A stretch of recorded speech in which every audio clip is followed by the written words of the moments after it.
Hi mga mi! Halingat samahan nyo naman akong ligpitin tong Christmas decor ko na inabot na ata ng magsa-summer na. Char! Sasamahan ko na nga rin pag-general cleaning. Kaya naman mga bi, alam nyo na to! Welcome to my vlog! Eme! So ayun na nga mga bi, ngayon nga lang talaga sinipag na ligpitin na tong Christmas decor ko since matatagal na ako bago ako makabalik dito. Kung hindi nyo nga tatanong mga bi, back to Manila na ulit ako kasi lumipat na nga ako ng ibang trabaho. Yes mga bi, after almost 5 years ng pag-working from home, back to on-site na nga ulit ako since nauumay na rin talaga ako na si Papa lang ng si Papa nakikita ko. Charing!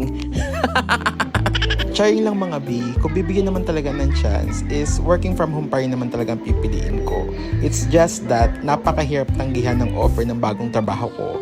At dahil mukha nga tayong pera, napa-onsite na rin ako. Yes mga bi, sa almost 8 years ko ata na pagtatrabaho sa BPO industry, ito na ata ang pinakamalaking offer na na-receive ko. Kaya naman talagang ginab ko talaga to after kong matapos yung final at saka yung job offer. Kaya super thankful din talaga ako na nakita ko tong bago kong trabaho. At last, masasabi kong sumasahod na rin talaga ako ng pang-normal na tao. Cheers!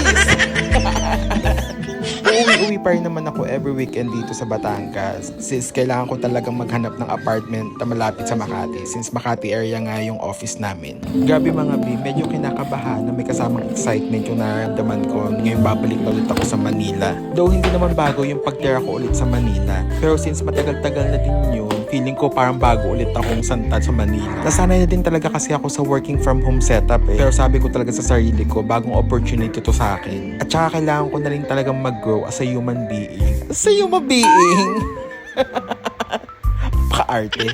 Anyway, balik nga tayo sa paglilinis. At eto na nga, patapos na kami sa pagliligpit dyan. Bale na sa paglilinis portion na nga ako dyan. Pinadamay ko na nga rin kay Barnacles tong aquarium namin. Kasi namatayan na naman kami ng isda at tignan nyo naman yan, nilulumot na din talaga yung aquarium namin. Mga bi, comment down below nga or any suggestion kung paano maiiwasan yung lumot na yan. At saka paano kami hindi mamamatay ng isda. Kasi parang every month ata, or hindi naman every month, siguro mga 2 months or 3 months, bilang mamamatay na kami ng isda. So panibagong palit na naman at panibagong bili na naman, nakakaumay. Parang ayoko na lang tuloy mag-aquarium. Pero kasi may napanood kasi ako na swerte daw yung aquarium sa bahay.